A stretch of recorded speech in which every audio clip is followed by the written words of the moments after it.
Welcome everyone to the Collaborative Mentoring webinar series, and thank you for joining us today. Today we'll be talking about promoting screening practices for safety and suitability. I'm Brian Sales, and I work for Mentor as the Director of Training and Technical Assistance, and I'll be facilitating today's conversation. Let's get started. This webinar is part of the Collaborative Mentoring webinar series, which is funded by the Office of Juvenile Justice and Delinquency Prevention through the National Mentoring Resource Center and facilitated in partnership with Mentor, the National Mentoring Partnership. These webinars would not be possible without the planning team, which includes the mentoring partnerships shown on this slide. In addition to this webinar series, the NMRC provides resources for mentoring practitioners. At the end of this webinar, we'll provide more details about how you can access this free support. Before we get started, I wanted to share some housekeeping information.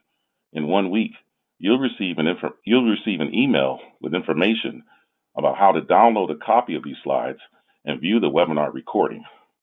You can also access this information directly by going to Mentor's website in the next week.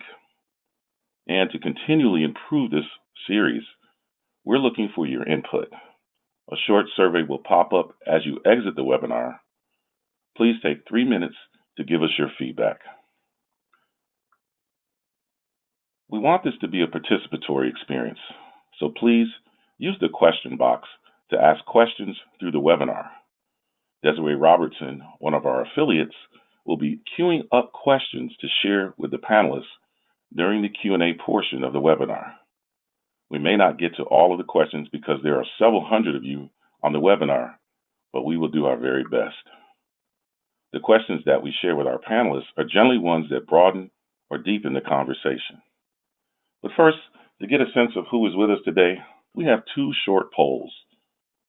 Our first poll is, what is your experience level in the mentoring field? Beginner, experienced, or expert? Let's take a look.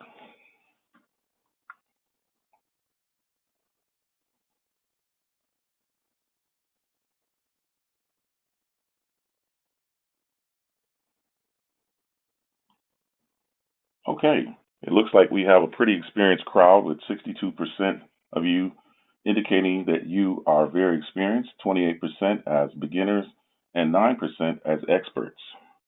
Let's launch our second poll.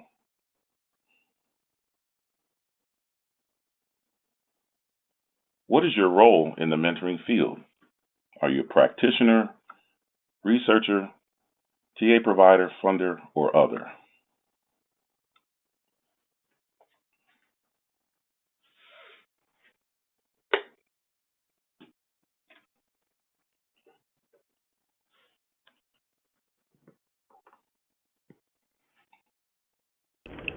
And as we expected, most of you are practitioners.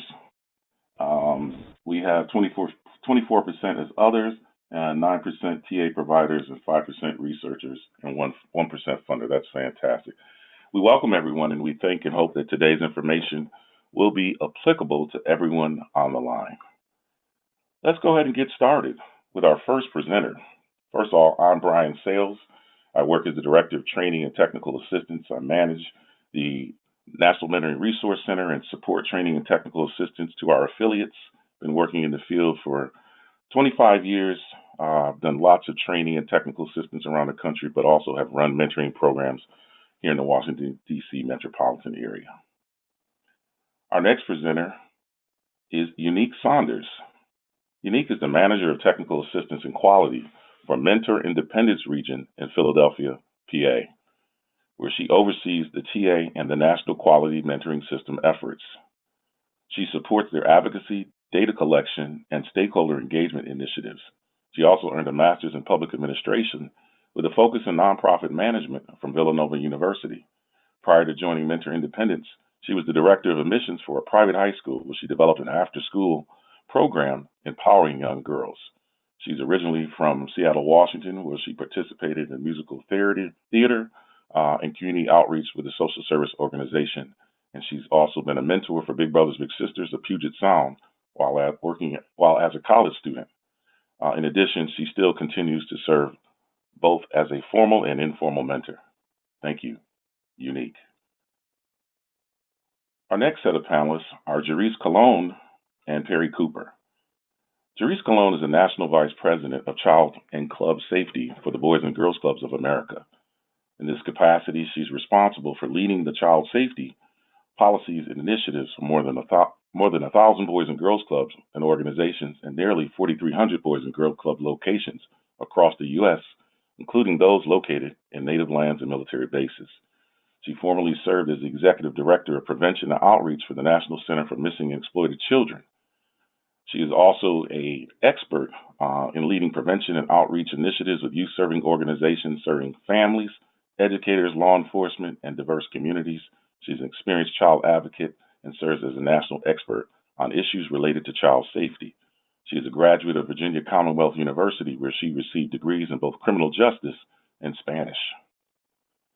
Becky Cooper. Becky has more than 34 years of experience as a Boys and Girls Club professional, working at local clubs, rising through the ranks. He joined the national office in 1995 as the regional service director supporting clubs in Georgia, Louisiana, and in Alabama. He currently works as the national vice president for federal grants. He is responsible for the overall direction of the BGCA Federal Grants Department, while overseeing the management of staff, departmental operations, and the coordination of federally funded initiatives. He's a graduate of the University of Tennessee with a bachelor's degree in communications and holds a master's degree in human resource and organizational development from Clemson University. And our final presenter is Joellen Malmstrom. She joined the Cal Ripken Senior Foundation in 2008 and serves as their VP of Human Resources and Operations. She has more than 20 years of progressive human resources experience in employee relations, performance management, training and development, strategic planning, benefit design and administration, policies and procedures, and career development. She received her bachelor's degree in social work from Shippensburg University and her master's in HR development from Towson University. She helped to create the foundation's comprehensive child protection program. So as you can see, we have some wonderful panelists and presenters here today. Today's webinar will discuss promoting screening practices for safety and suitability. Let's get started. One of the most important responsibilities for youth mentoring organizations is identifying suitable and safe mentors to be matched with mentees and or proteges for their programs. In the second handbook on youth mentoring, authors Sarah Kremer and Becky Cooper, in their chapter Mentor Screening and Youth Protection, remind us that mentors who are volunteers are expected to serve as models for healthy relationships, show youth they have valuable gifts to share with others, and illustrate through action that someone cares deeply about their well-being. Mentoring organizations across the nation have an ethical duty to ensure that young people are supported by adults, and screening potential volunteers is paramount when matching individuals who might pose as an unacceptable risk if given access to unsupervised youth. Screening also ensures that individuals who lack the time, the judgment, or necessary skills and attitudes are ruled out if they are potentially dangerous individuals with a history of violent behavior. However, in some cases, mentoring organizations that serve older or system-involved youth might use what is known as the credible messenger, an individual who may have been involved in the system at some level, but can identify with youth behavior and may have even had a criminal background, but has reformed and is seen as an authentic voice for young people as mentors in those organizations. Next slide. Screening mentors for safety is an obvious step, but screening them for commitment and to ensure a good fit for your program is just as important. This process is known as screening for suitability. Mentoring organizations across the nation again have this ethical duty to ensure that young people are supported and matched with adults who have their best interests. As most of you know, when programs find suitable and safe mentors, these relationships have the potential for deep and lasting enrichment for young people. Our expert panelists will share some helpful guidance in this area. Next slide.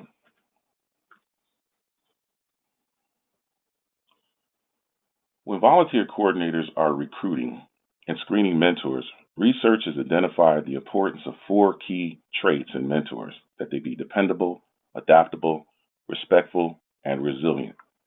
One very important strategy for mentoring professionals in the screening and selection process of volunteers, mentors, is found in the human resources field. We call it behavior-based interviewing. Unlike open-ended yes or no questions, behavior-based interviews allow the interviewer or the program staff person to ask situational questions that can reveal past behavior that could be helpful for program staff in selecting volunteer mentors. Instead of asking during the interview, do you have experience working with children, which would likely elicit a yes or no response, you might ask, tell us about your experience volunteering with children. Or tell me about a time when you had to deal with rejection in your personal professional life. How did you respond? At the end of the day, your programs need safe and suitable mentors who exhibit qualities like following through, are adaptable to changing situations, and can be non-judgmental when dealing with the testing behaviors of young people. Our panelists will share more of their experiences from their programs a bit later. Next slide. So red flags. There's some basic red flags that program staff should look for and include both in their policies and procedures manual and in terms of their interviewing process when screening potential volunteers. You want to look for under-involvement with adults and over-involvement with children, a history of being abused, neglected, or sexually victimized, a criminal record, even if seemingly unrelated to crimes against children, and whether or not a person has applied but was not accepted or, quote unquote, didn't like the other local youth serving program. It's very important to understand that these red flags are essential in the screening process. Next slide. There are some myths and some realities of criminal background checks that can be both overwhelming and confusing for mentoring staff about what is the best background check. Well, the answer is a lot more complicated because there isn't one single background check that screens for everything. Our panelists will share in more detail about their organizational approaches and some of the mentoring industry guidelines included in the elements of effective practice in mentoring. Recognizing that all background checks aren't the same, whether they be fingerprint or social security background checks or even national checks, it's important to understand the differences and the similarities. And finally, next slide. Mentoring researchers, Dr. Renee Spencer, Dr. Tom Keller, and Julia Price have all conducted research on qualities that mentors need in successful matches. Mentoring practitioners would be wise to be aware of these evidence-based findings when seeking properly screened and suitable mentors for their proteges and mentees. You want them to have a high level of attunement in their own relationships, having realistic expectations about relationships, the ability to problem solve, be youth-centered, and be aware of their own personal and cultural biases.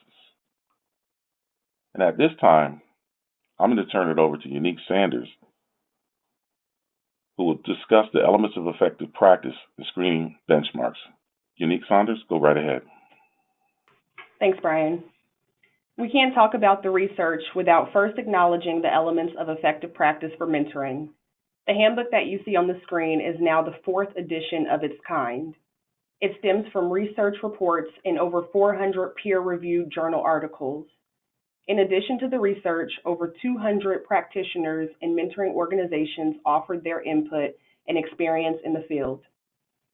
The elements of effective practice details research-informed and practitioner-approved standards for creating and sustaining high-quality youth mentoring programs. It is built primarily around 6 core standards of practice that follow the life cycle of a mentoring relationship. Each standard comes with its own set of benchmarks and enhancements. The benchmarks are fundamental practices that programs must follow in order to meet the standards. There is evidence that suggests these practices are associated with effective mentoring relationships and are designed to protect and keep mentees in your program safe. Enhancements are not required for programs to be in compliance with the standards. However, they are practices that have been determined to be promising, innovative, and useful to mentoring programs. These practices come from recommendations by those in the field and also research from other fields related to mentoring. Today, I'll be reviewing the benchmark enhancements for this standard and will speak a little about their importance for programs. As I talk through the standard, I encourage you to think about your program's practices and consider the following questions. What changes need to be made to meet the benchmarks?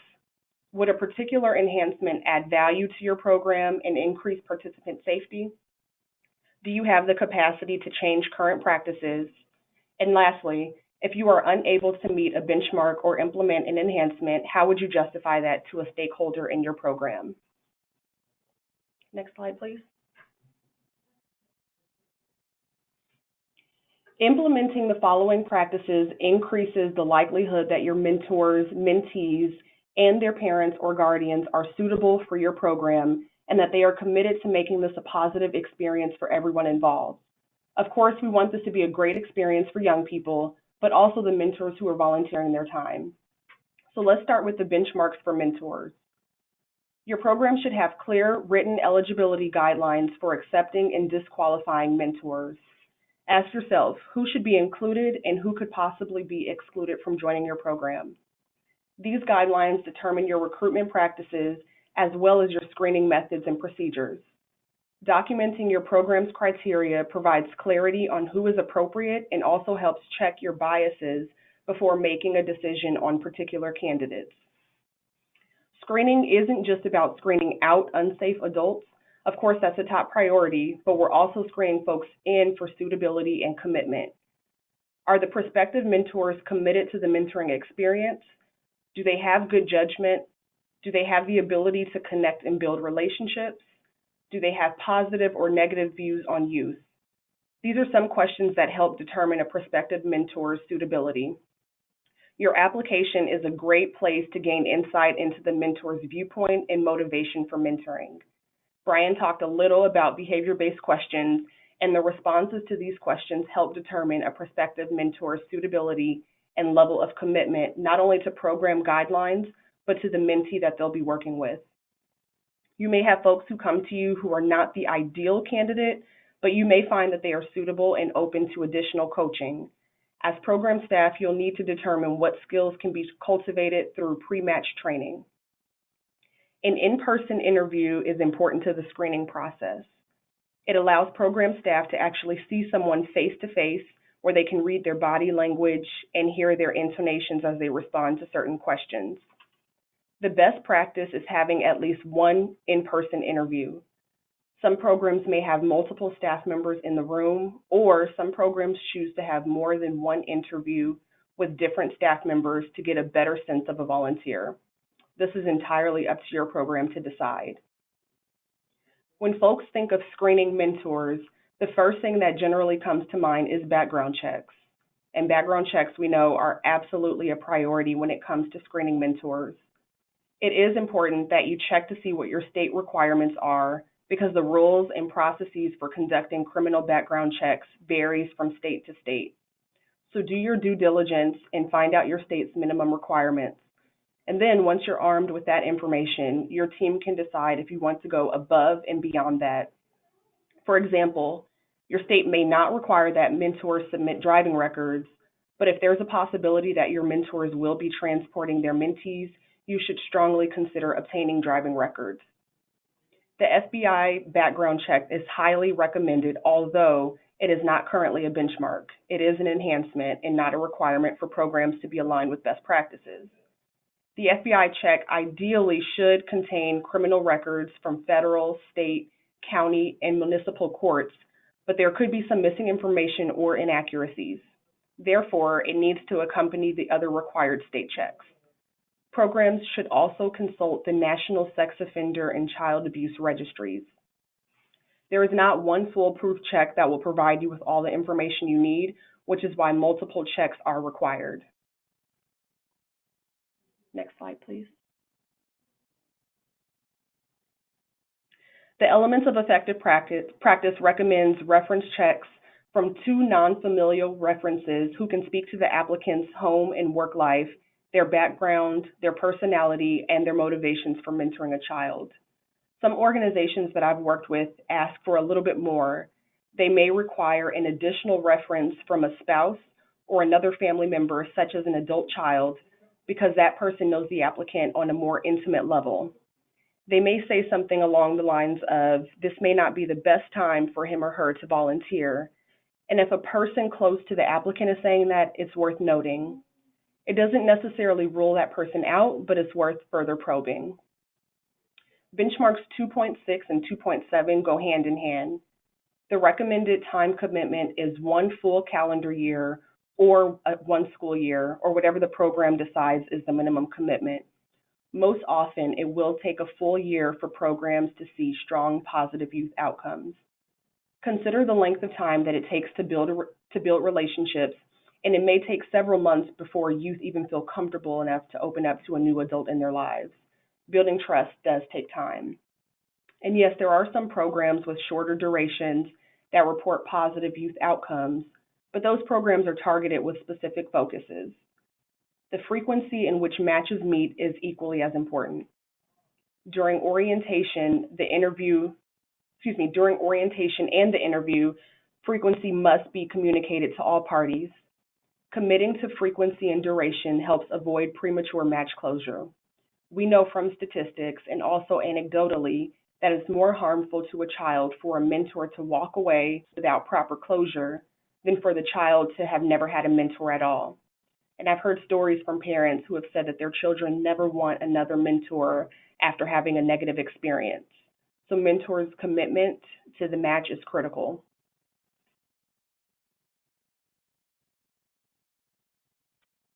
Next slide, there we go. The benchmarks for mentees and their parents or guardians have some similarities to those for the mentors. Programs should also have established criteria for accepting and disqualifying youth participants. This is particularly necessary for programs that receive referrals from a third party. You'll need to be clear about who is eligible for participation and who is not. And is this young person even willing to participate in your program? Parents or guardians should be required to submit an application or a referral form. This is helpful in collecting contact information for your files, and it's also important information to have when creating matches when that time does come. Parents or guardians and mentees must agree in writing to the program's requirements in terms of duration and frequency, just like the mentors. All parties need to be on the same page when it comes to expectations. Next slide.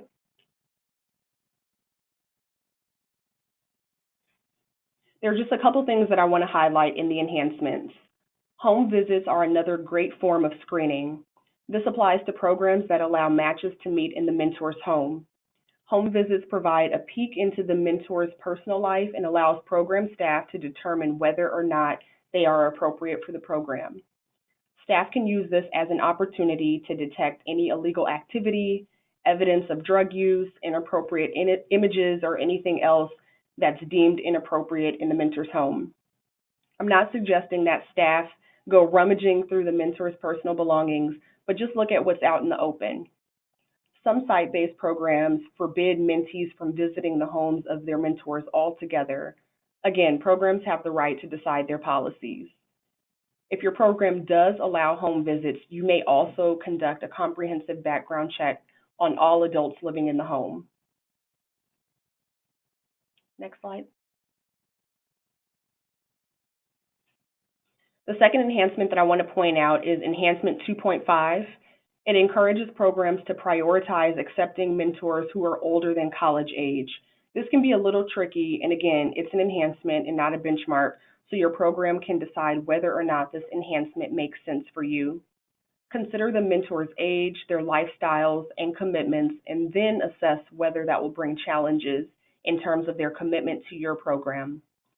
College-age mentors may not be suitable for all programs given their changing life circumstances, academic pressures, and busy schedules, but for some school-based mentoring programs, college-age mentors may be the ideal candidates. Next slide. So screening is the one standard that never really ends, and it starts even before you arrive at the official screening stage. It continues throughout the mentoring relationship, during your pre-match and ongoing training, and through monthly match support calls. As program staff, we're always alert and ready to address any issues that may come up regarding safety and suitability.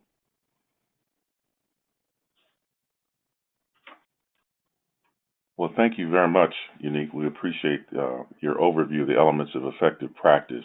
At this time, I'd like to turn things over to our colleagues over at the Boys and Girls Clubs of America.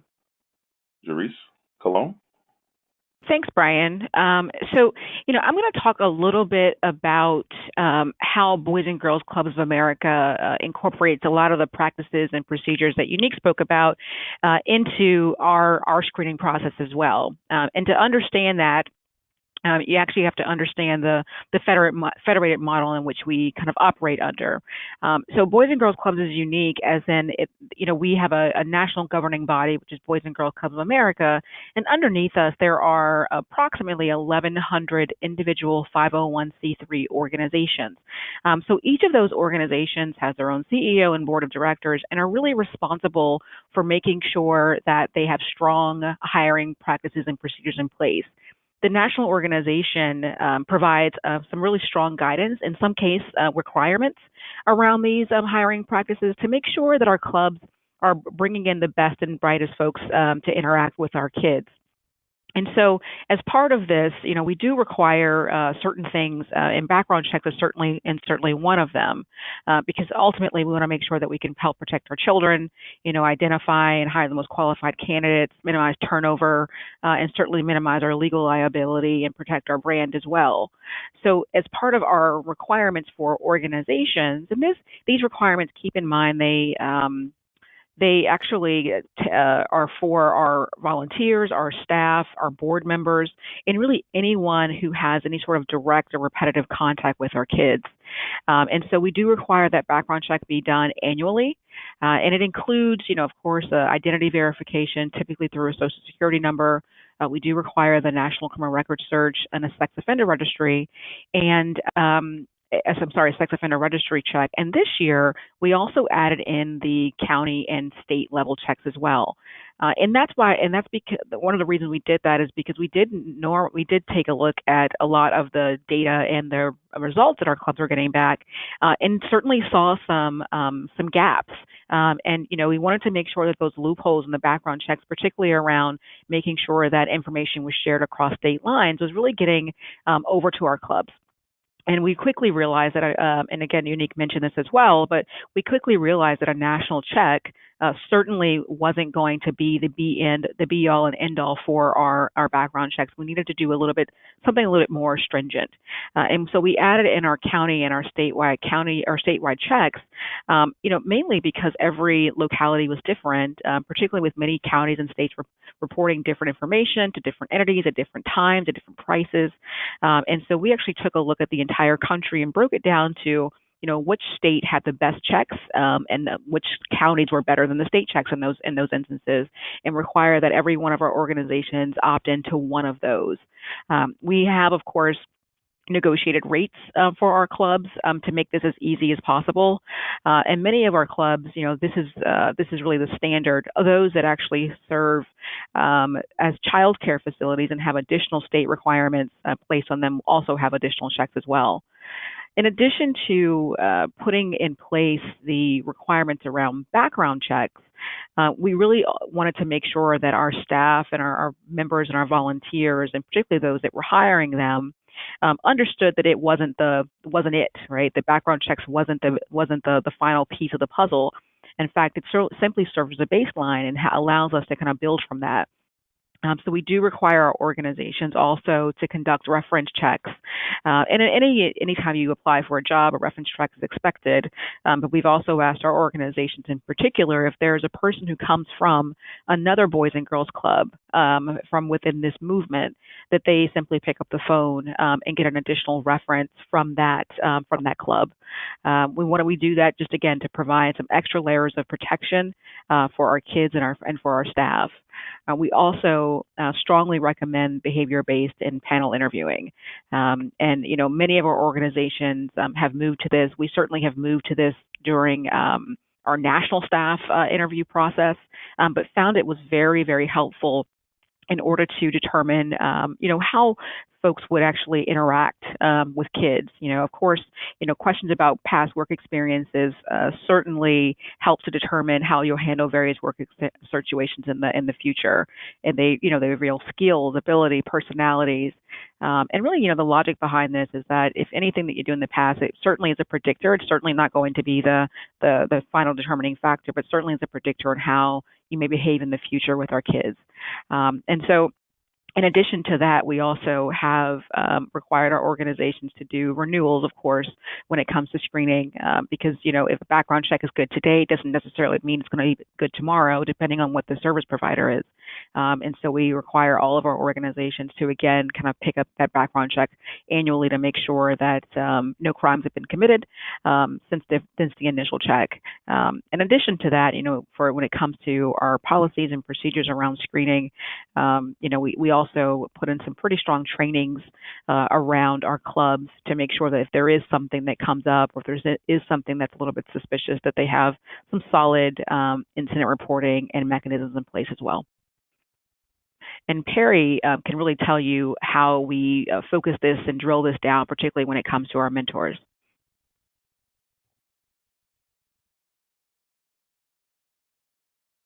Perry? Yes, thank you, Jerice. And as Jerice was detailing, Boys and Girls Clubs of America does have a very strong commitment to child safety, and it's a commitment that has also been included in everything that we've done as we've developed our mentoring programs over the years. One of the I think the most prominent tenets that we have is that every Boys and Girls Club that receives a mentoring grant from Boys and Girls Clubs of America must be a member in good standing with BGCA and compliant with our background check membership requirements. So as a federated model, that is one of the requirements that is non-negotiable, that each of our Boys and Girls Clubs have that. And it's a pretty specific and detailed background check requirement that we have.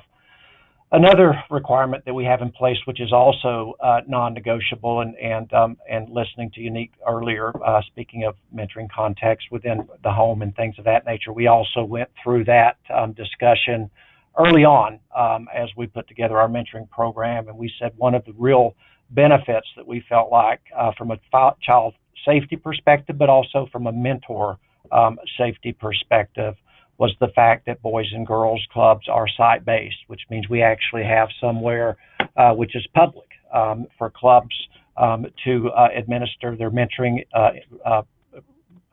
relationships and contacts. So clubs that are funded through our mentoring programs cannot allow a mentor and mentee to have contact of any nature, be it physical contact, face-to-face, electronic, digital, any contact whatsoever that does not take place on a chartered Boys and Girls Club site, and it has to be the chartered site that's receiving the grant funding. And if and when we do learn that is the case, that grant no longer ceases to exist.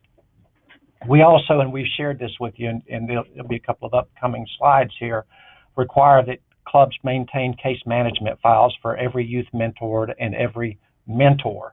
Among those case management files are the mentor application, which also leads to the background check materials, a fitness determination form, which is one of the subsequent slides we'll take a look at, which details that the mentor has gone through the appropriate background checks per Boys and Girls Clubs of America's mentor or background check requirement. And we also have the youth application for mentoring and parental consent form, which really details the level of contact, when and where, what the mentoring program consists of, what the expectations and requirements are. And then going back to the suitability conversation that Brian had mentioned earlier on, one of the key considerations that we have, and we ask clubs to incorporate as part of their mentoring program development and the elements of effective mentoring, is that we want to be sure that the kids that are identified at Boys and Girls Clubs for mentoring support are those that are most in need, and that there also is an opportunity to align what their needs are with a specific mentor based upon what those needs of the mentee are, and in some instances also the qualifications and the experiences of the mentor, and then also align that with the risks, the risk factors that the young person is exposed to. And we use that further to align the young person as part of our mentoring programs. Another requirement that's non-negotiable is each youth mentor must go through a full cycle of an approved evidence-based program, and we have 3 largely that clubs use. Each of those are nuanced a little bit different to address specific behaviors and risk exposures of the kids. And so that mentee risk profile form is also used to help drive that process along and make it effective as well. We do require in our letters of agreement and training materials that each of our funded clubs go through all of the processes as detailed in elements materials, and that includes screening interviews and the application process, of course the fitness determination form that we discussed. We have a number of mentor trainings that we require, most recently completed one this past fall that all mentors must complete. It's a distance learning opportunity. And then we have similar distance learning opportunity for our clubs and those administering the programs, which is also a requirement. And again, just to reiterate that all mentoring must take place, all mentoring contacts must take place on site. We can look at the next slide. And these are the forms, the next 2 slides that I referenced, the fitness determination form. I won't read through it, but you can see what it requires. And each of our clubs have to maintain these case management files on site at their Boys and Girls Club, and they have to produce those. We require clubs to submit them electronically to us through their quarterly reporting programs and performance reporting. And then also as we go out and do site visits, they must be able to demonstrate that they have these files completed and signed on site. And then of course the other form is the risk assessment or risk profile tool that we use to help drive what the mentoring relationship, what the mentoring engagement, the mentor-mentee, what that looks like as far as who the mentor is that's matched with a young person. So the materials that we have, the training, the support resources, the requirements have all kind of been part of what we were as Boys and Girls Clubs prior. So a lot of this was in place and is in place, certainly all of the safety requirements that Jerice outlined, and then more detail, a little bit more stringency or rigor there when we have clubs that are receiving mentoring grants from us. Thank you. Thank you very much, Perry. We appreciate that very much. I know that there are some folks who've been having some difficulty accessing the handouts.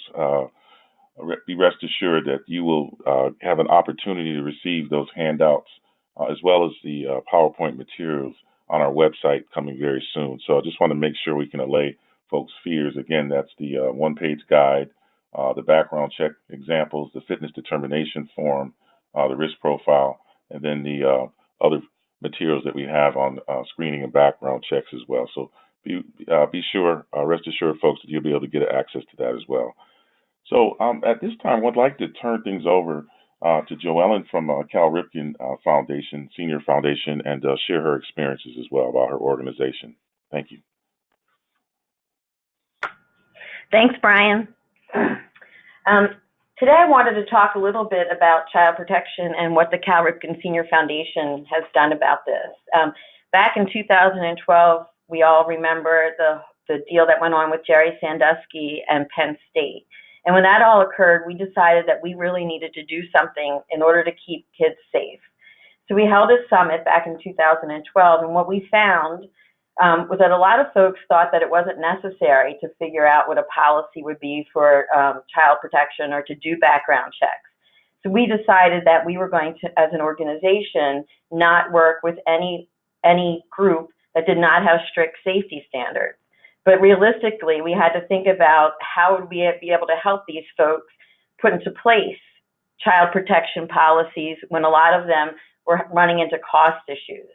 So we decided that we were going to put together a child safety toolkit, and we designed it for youth-serving organizations so that they could keep kids safe from sexual predators. And we worked along with a bunch of different attorneys and organizations, and we came up with a model child protection policy, which is available to anyone and everyone. They don't even necessarily have to be involved with the Cal Ripken Senior Foundation, but we wanted to put something out there that people could just, download the document, enter in their names and organizations in the blanks, make sure that they updated the state-specific information, and then they would have a policy that they could put in place.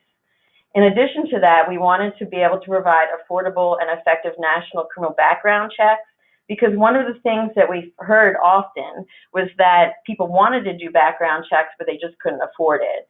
And we never wanted to hear someone say, well, we didn't do background checks on this particular person because we didn't have money, and we didn't think that that was something that we wanted to ever hear. And then the last thing that we did with our child protection toolkit is we put together a training portal, that includes a lot of substantive training videos for folks. You can go to the next slide. So a little bit of information about this policy template that we put into place. We put a strong policy together because one of the things that we realize is that these child predators are looking for organizations that don't have policies in place. And there's many websites out there that these predators have where they're talking to each other about what organizations you can work for that don't check background checks, or it's easy to get access to children. So we wanted to make sure that there was a policy in place that organizations could have that would protect the children and the organization itself. So that was the reason behind putting this together. This standard template is easily adapted to any organization. One of the other things that we put into place is a zero tolerance policy. So we do background checks every year on our volunteers, our staff, and our board. And at any time, if there is something that comes up on the background check, or there's something that comes out throughout the year that is not tolerable by us, that person can be terminated or will no longer be able to work with our organization. One of the other things that the policy puts into place or looks at is compliance and how things need to be done within your organization. And all of this is outlined in the policy that we put together. And at the end of this presentation, I'll tell you exactly where you can go to get all of these resources. This also includes a reporting form that we've created so that if there is an instance of child molestation at your organization, there's a policy form that's right there that you can utilize for reporting the incidents that occur. Next slide. One of the things that we wanted to do was find affordable background checks. And as we all know, and we've talked about in this presentation, the best thing is the fingerprint test. But we also know that that can be cost prohibitive for people. So we worked with an organization called First Advantage to make sure that we could make really good background checks available to the general public. And again, for all of these resources, you don't have to be participating in any of the foundation programs. So what we've done is worked with First Advantage to have this background check available that checks felony, misdemeanor, registered sex offender record, and the national criminal file. And this goes into, there's 4 different county searches that we do for county felony, including misdemeanor. We also do the national criminal file and the sex offender search. And all of this is available for less than $13. So if you have an organization and you want to do these background checks, you're more than welcome to go onto our site and get these background checks for $13 a check. A lot of the same information is available through other organizations for about $40 to $50 a check. And one of the things that we heard from the organizations that we worked with is that they didn't know how to look at these background checks and decide if somebody would be able to volunteer or work within their organization. We also found that sometimes if it was a little league or something like that, and the coach was best friends with the person running the little league, the person running the little league felt really uncomfortable having to say to their neighbor, hey, I just saw your background check, it's not up to me, but they're telling me that you can't volunteer with us anymore. So we wanted to take all of the obstacles out of the way of protecting the children. So what we did is we created a red light, yellow light, and green light scoring. So any time that someone runs a background check through First Advantage, when the background check comes back, there is a score next to it. If it's green light, that means everything's good, the Social Security number, the address, the name, they all matched up and that their background check is fine. If it's a yellow light, then usually this is something decisional, and sometimes it's because a Social Security number was entered in incorrectly, or there might be some things in the background check that we want to take a look at. And then we have the red light, and red light is most of the times is some people that we definitely don't want working within the organization. But again, this is something that can be decisional, but it takes a lot of the questioning out of the site that we work with, so they don't have to worry about, well, how do I know what this is? And we look at the misdemeanors, we look at their criminal background, and then we decide kind of from there what's going to happen. Anytime there's something that's domestic, child abuse, or cruelty to pets, that is automatically a red light. But we thought that this would be the best way for people to take all the excuses out of why they don't want to do background checks on the folks that volunteer with them or work with them. Next slide, please. One of the other things that we put in place, again, this is all something that we've done and we make available to everyone for free, is a training series. And we worked with a world-renowned pediatric physician by the name of Dr. Cooper, and she helped us to create this training series. And if you go onto our portal, and we'll talk about that in a minute, you'll see that there are several videos that we've created that can be viewed by the organization. The first one talks about sexual predators and how they operate. So it describes what is child sexual abuse, an explanation of abuse, and the effect on behaviors of the children. It also talks about what signs to look for. The second video that we have talks about sexual predators and how they operate. We talk about who are child sexual predators, that many are youth. There's a lot of youth on youth abuse. We talk about grooming and why a lot of these predators look for youth-serving organizations to work for, because a lot of them have lax policies because they can't afford to put any policies in place. We also have a training that talks about the building blocks of child protection policies, so best practices, how to put a formal process in place, and how to designate a compliance officer who makes sure that we background checked everyone, that everyone signs the document, everybody signs the policy, and that we are reporting anything that we need to. The next slide talks about a little bit more information about the background screening process and how important it is.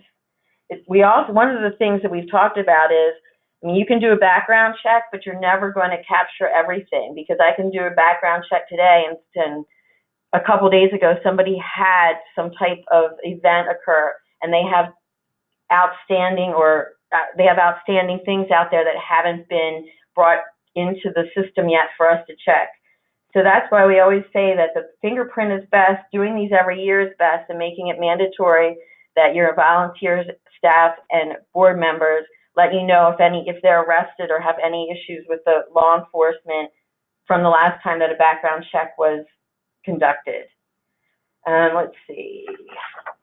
We also talk about how important education is to prevention, and we have a really good training that goes on there that talks about all the different things that we need to do. So training for staff, how to hire.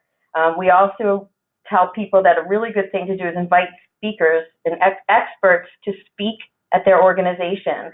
A lot of police officers or social services folks are more than happy to come out to your organization and speak. A lot of times we'll talk to child advocacy centers in the areas where our programs are, so that they will come out and speak to the staff about different issues as far as child protection are concerned. And then the last training is about proper response and reporting. And everything is obviously based upon state law, so we have a good resource there about child welfare and who you need to let know if there is an issue. And then, as I said, we do have this resource available for everyone, and there's no cost at all for the training series or the policy, the model policy. There is a cost for the background checks, but that goes directly to First Advantage. And like I said, we just want to make sure anyone and everyone can take advantage of this. So if you go to our website, which is rifkinfoundation.org/resource portal, all of that information is there. And there's a link as well to First Advantage so that you can go directly there and set up an account and take advantage of that resource of the background checks that are less than $13.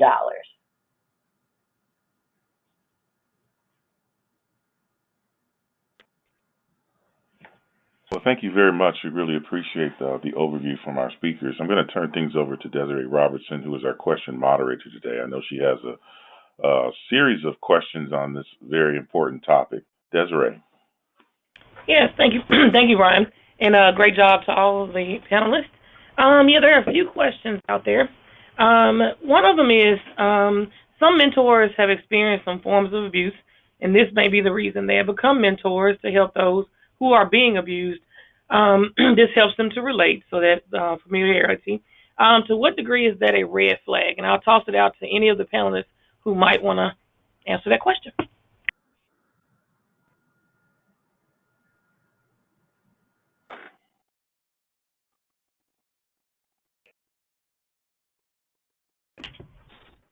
Excuse me, could you please? I'm terribly sorry. Could you repeat your question?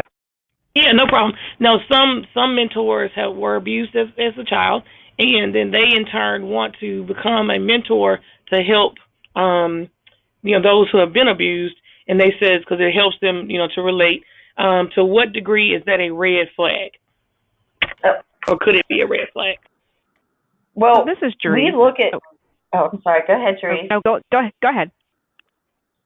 When we get our background checks back and we see red, yellow, and green, we've noticed that sometimes that will occur when somebody who's been working at one of the clubs way back in their youth had some issues with something with a firearm or something, and what we come to realize is a lot of those people who not necessarily were abused but kind of had a troubled past come back to the organization because they want to give back. So then that is more of a conversation that we have both with them and whoever is the leader of that club or that organization, because most of the time that person's been working in that club for a while, and so they've had an opportunity to work with them and see how they are. But that's definitely a conversation that we have, because it happens a lot that people, they want people to learn from their experience, so they come back to the clubs in order to volunteer their time. So we see that a lot, and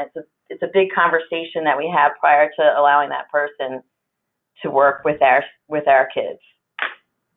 Therese, go ahead and weigh in. Thank you, John. Yeah, I would just add to that. I mean, it is all about that behavioral-based interview. It's all about that face-to-face that you have with them, because there are certainly people who have had, really traumatic events that occur in their past that they have been able to seek therapy for, and they have gotten through those things and certainly want to give back. I think it's important to try to weed those folks out from the people who are still maybe dealing with some serious issues that may translate into harmful activity or behavior with kids.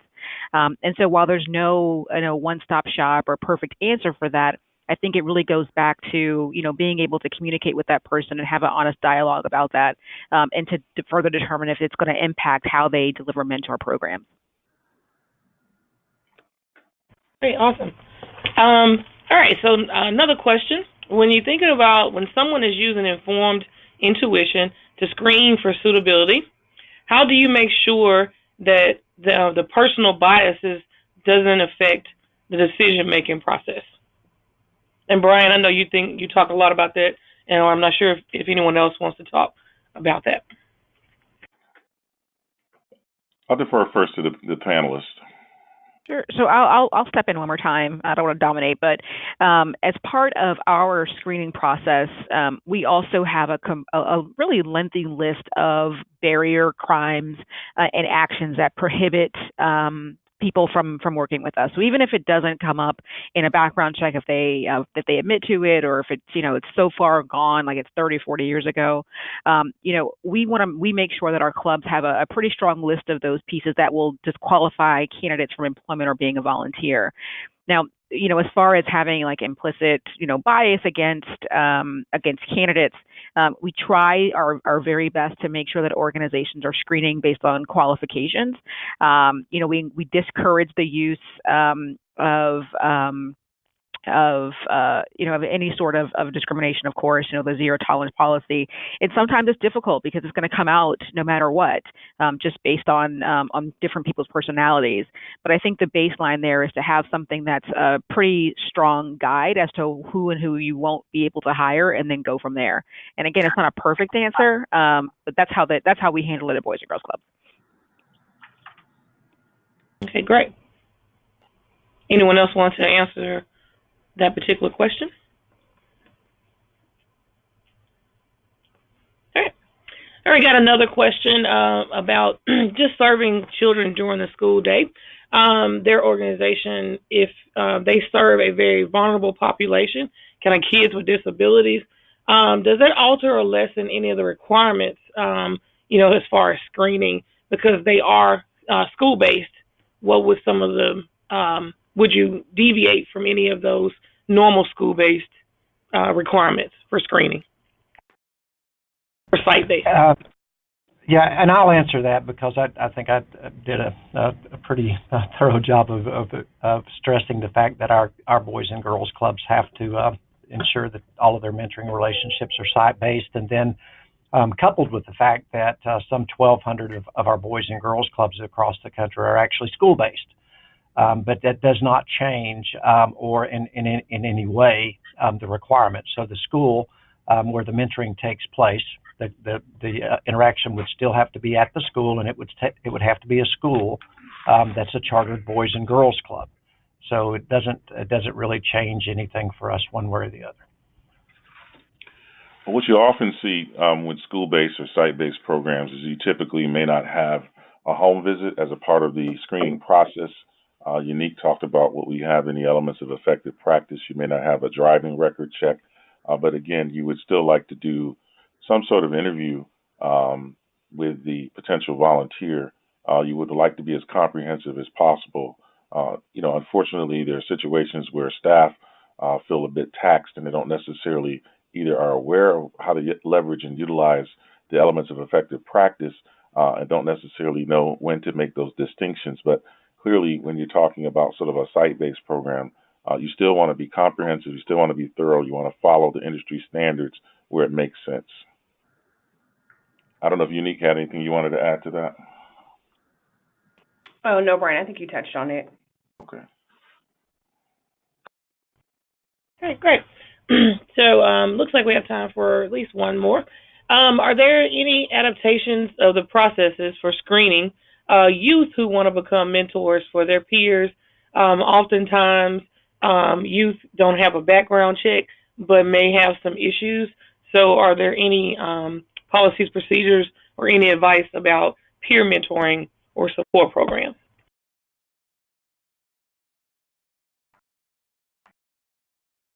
So I'll jump in again. So we do a couple of things when it comes to minors who volunteer.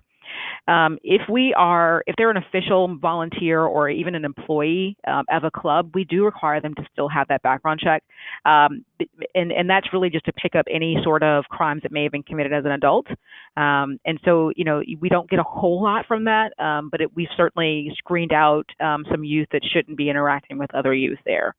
When it comes to mentoring youth in the club setting, we strongly discourage our organizations from having youth mentors alone, right? It really goes down to our one-on-one contact policy, but also to make sure that there's always an adult that's supervising that interaction with them, to make sure that they're just, the kind of like abiding by all the rules and the policies, and make sure that, they're not kind of doing anything that we wouldn't want them to do. The other piece of that is that we encourage them, particularly when they're bringing in volunteers who may or may not be part of the club itself and maybe not be members of that club, is to seek recommendations from someone at their school. And so that, that kind of adds to the application process to make sure that we're getting, the kids that really should be interacting with other kids, and can potentially screen out anyone that shouldn't.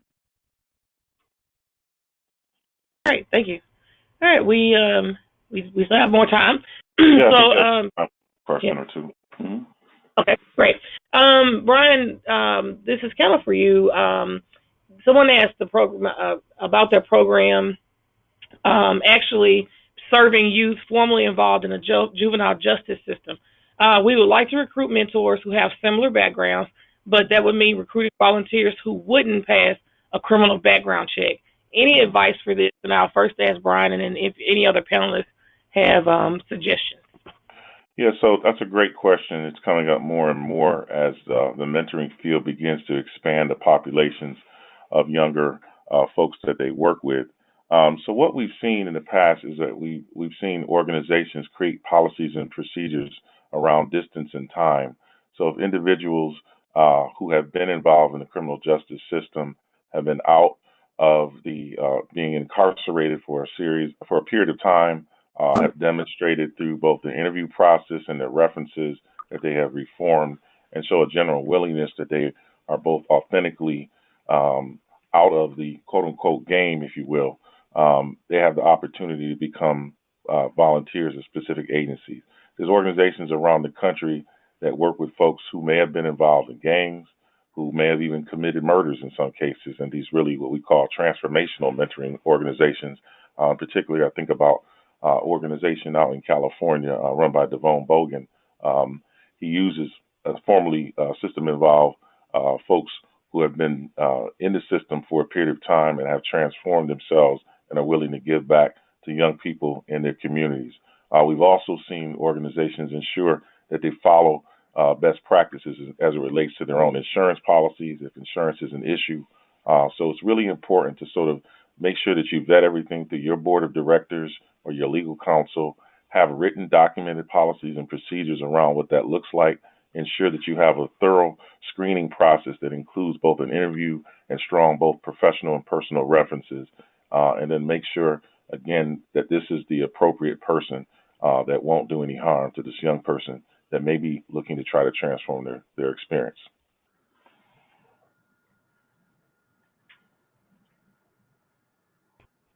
Great, that sounds great. Does anyone else want to add anything to that before we move on?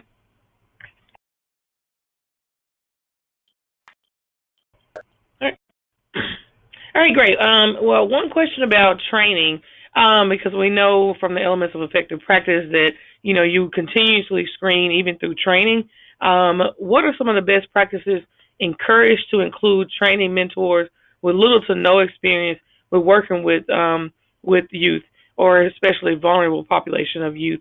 What are some training techniques to further screen?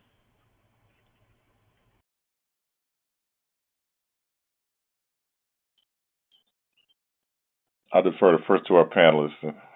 Yes. I'm sorry, Desiree, can you repeat the question? Yes, it's as far as training is concerned. Some people do training before they actually, the pre-match training, and it can be used as a screening tool and to further screen the potential mentors. So what are some best practices that are included in your training mentors who have little to no experience, and then you can use that as another screening tool? Mm-hmm. Are there any best practices with that? Yeah, I think one thing that comes up in the trainings that we do with mentors is making sure that they understand the different approaches to mentoring. So if you have someone who comes in and has this negative view about who, mentees are, who young people are, and what they bring to the table, if they come in with a negative view, I think that that's another way that you can screen folks out. So again, like I said, you can determine whether or not this is someone who just needs a little additional coaching, or if this is just their viewpoint on the people that, you're serving. So I think as you start to talk about different ways to go about mentoring and start talking about who your mentees and their families are, you can kind of gauge from the reaction from your prospective mentors whether or not they feel comfortable even working with a particular demographic. I hope that helps answer that question. Yes, it does. Anyone else?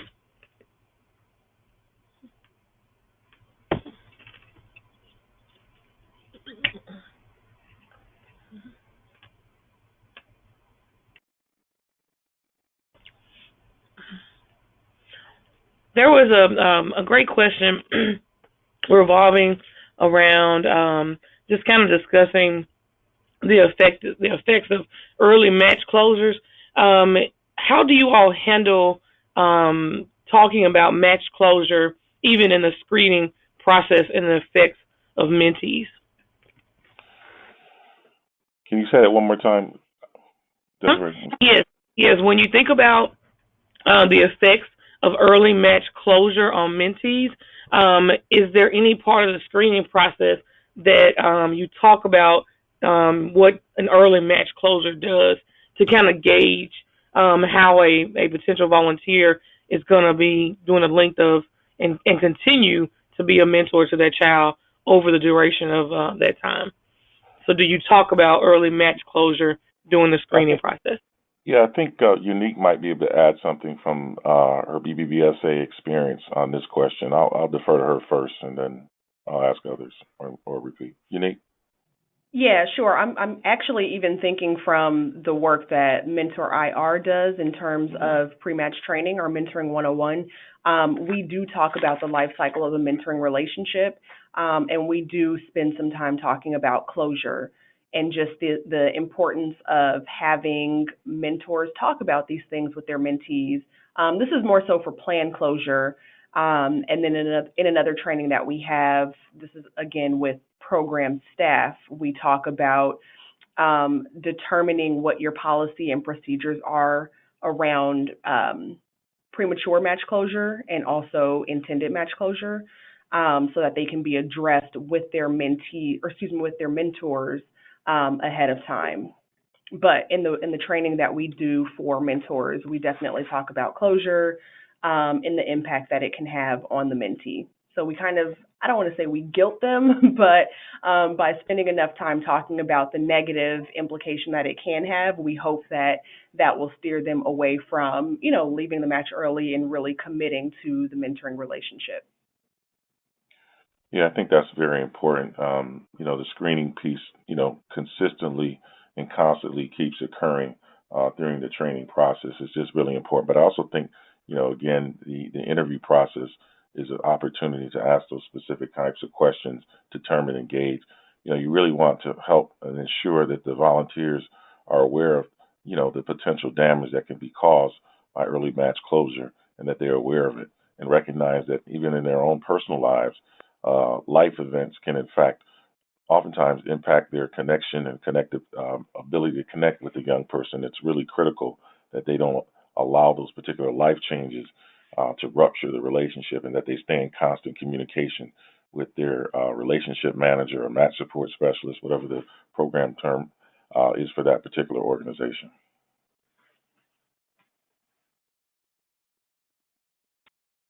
Great. Those are all great questions and great answers from our panelists. Great. I'm going to turn it back over to Jennifer. So, Jen, I know there's one slide there. I'll let you go right ahead. Okay, great. We wanted to share some additional resources that we thought would be helpful as you consider your screening practices.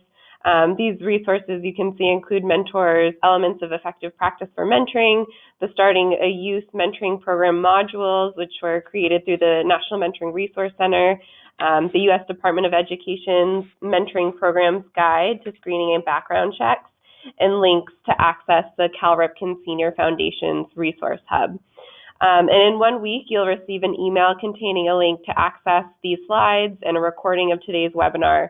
So you'll be able to click and access all of these resources then. I'll hand it back over to Brian for one more slide before we wrap up. So yes, we've got lots of questions about the Child Protection Improvement Act. We're very excited about this, but we don't have a lot of information. We will be getting back in touch with you at a future date to be determined in the near future. But what we can share again here is on the slide, and I'll just kind of share with you the information that you can kind of read for yourself, that the Child Protection Improvement Act was signed into law on the 23rd of March, which will provide universal access to FBI fingerprint background checks to orgs serving children, individuals with disabilities, and seniors. CPA is not a mandate. It will take approximately 1 year to set up before programs can benefit. So again, we don't have any information at this time, unfortunately, but it will offer low-cost fingerprint checks and swift turnaround of screening results. But we do have some contact information. You can contact our Senior Director of Government Relations. Her name is Abby Evans, and you can see there on the screen her email address. So again, for any information regarding CPIA, it will come from Abby Evans, and just realize that we're still in the process of working everything specifically out. So we will have a future date in which we'll have more announcements and more specifics. So thank you for your patience. Jennifer? Yeah, thanks, Brian. So I want to close this out here just by mentioning some additional resources you can access and talking through what you can expect for next steps. So Mentor scales impact by developing and supporting a national network of affiliates.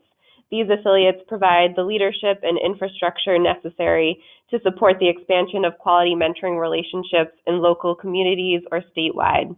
Mentor affiliates also serve a unique role as a clearinghouse for trainings, resources, public awareness, and advocacy. So we really encourage you to find out whether you have an affiliate in your region and connect with them to learn more about local resources and training opportunities. And you can use that link there to find out who your affiliate might be.